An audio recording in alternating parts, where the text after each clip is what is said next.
Baik, untuk laporan lintas langsung dari negeri di bawah bayu, kita akan bersama Konstantin Pahlawan.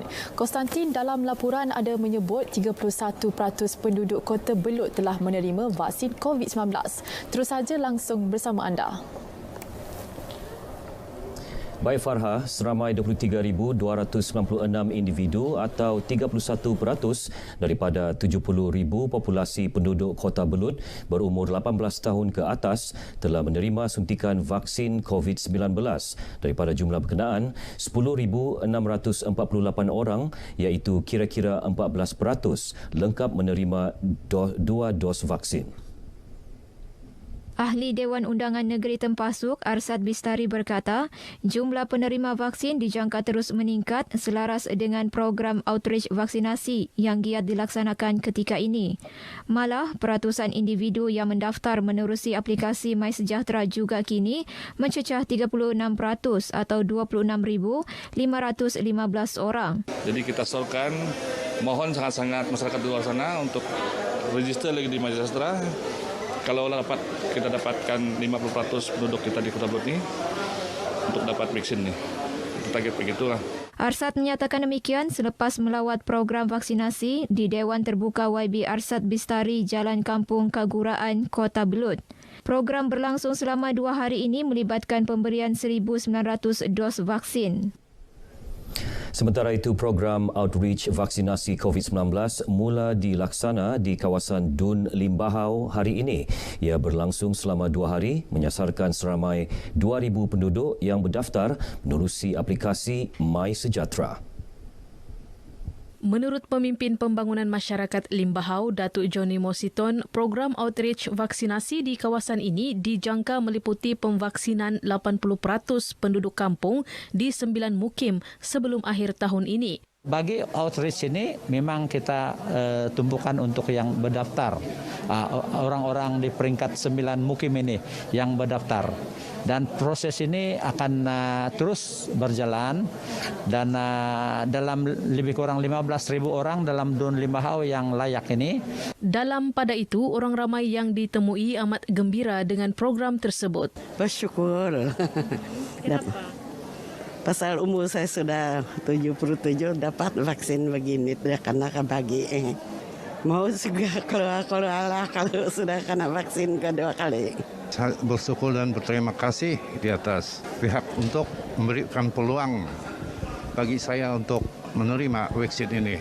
Sebenarnya pada permulaannya saya memang tidak suka, tidak mau dengan vaksin ini. Pasal apa? Banyak yang perkara-perkara yang diviralkan. Akhirnya saya mengetahui bahwa vaksin ini adalah baik untuk kesehatan.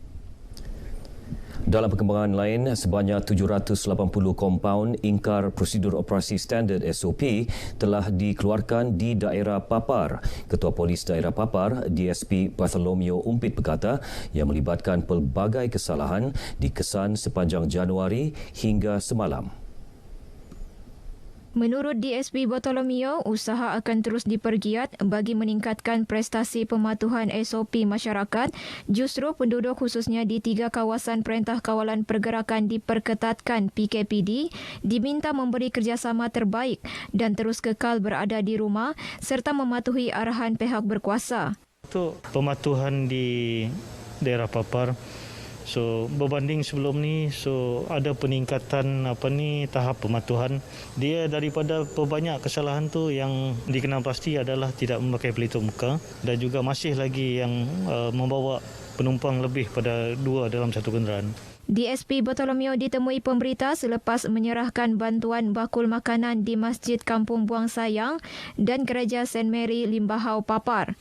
Sementara itu, di pantai timur, tinjauan RTM di sekitar Bandar Sandakan mendapati masih terdapat segelintir ibu bapa membawa anak-anak untuk membeli belah.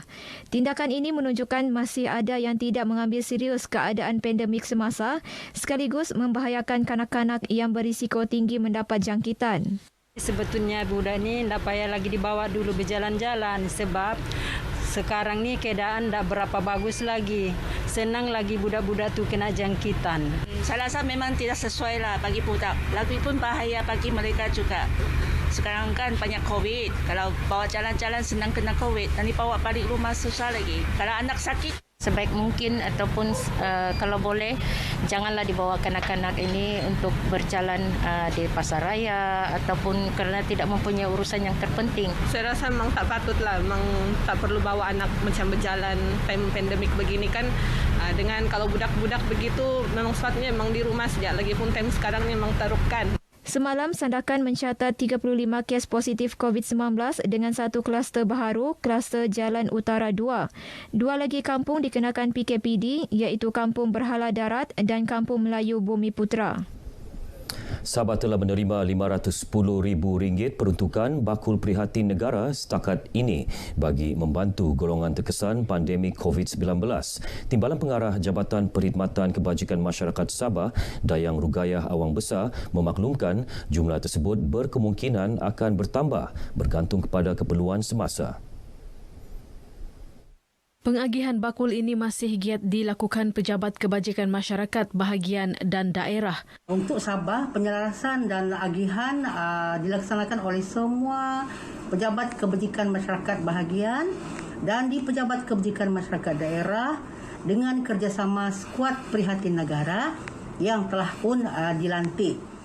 Dayang Rugayah ketika dihubungi RTM di Kota Kinabalu turut menjelaskan mereka yang terjejas boleh mendapatkan bakul prihatin negara dengan menghubungi atau hadir ke bilik gerakan Pejabat Kebajikan Masyarakat terdekat yang beroperasi 8 hingga 5 petang. Talian kasih 15999 juga dibuka 24 jam atau aplikasi WhatsApp di talian 019-261-5999. Pelaksanaan bantuan ini mendapat sokongan ramai. Mereka tidak memilih bulu dapat meriahkan bakul perhatian kepada masyarakat yang ada di kawasan-kawasan mereka. Inilah tanggungjawab kerajaan yang kita harapkan, di mana yang amat berhormat prihatin sehingga menyediakan peruntukan untuk menyampaikan bakul-bakul makanan seluruh negara. Bakul prihatin negara melibatkan pengagihan 420,000 bakul barangan keperluan kepada 1.68 juta penerima di seluruh negara. Dan sedikit berita sukan, skuad Sang Badak yakin mampu memperoleh kemenangan sekaligus membawa pulang 3 mata penuh dalam aksi menentang PJ City FC di Stadium MBPJ Selangor malam ini. Ketika dihubungi pemberita RTM, Ketua Jurulatih Sabah FC Kurniawan Dwi Yulianto berkata, tahap kecergasan semua pemain kini 100% dan ia penyumbang utama bagi misi mencapai kemenangan. Tempoh rehat panjang hampir 2 bulan dimanfaat sepenuhnya skuad Sang Badak dengan latihan dan perlawanan persahabatan untuk mencapai kemenangan sekaligus memperbaiki kedudukan dalam carta Liga Super 2021. So far semua pemain sudah siap untuk tampil, untuk bermain dan tidak ada pemain yang injured di pemain yang kita bawa. Alhamdulillah semua 100% dan saya melihat para pemain juga sudah sangat antusias, sangat semangat dan lapar. Tambah Kurniawan, semua pemain dahagakan kemenangan dan mengharapkan semua yang dirancang mampu dilakukan sebaik mungkin. Sabah FC tewas 0-1 kepada PJ City FC dalam pusingan pertama 13 Mac lalu di Stadium Likas dan kekalahan tipis itu menjadi pengajaran kepada anak-anak buah Kurniawan tekad menang malam ini dan tidak mengulangi kesilapan perlawanan lepas. Sekian paparan dari Sabah kali ini. Tepati janji temu vaksinasi anda bersama-sama jayakan sasaran imuniti kelompok negara. Dan kita terus bersama Farhan Nabilah di Angkasa Puri. Silakan.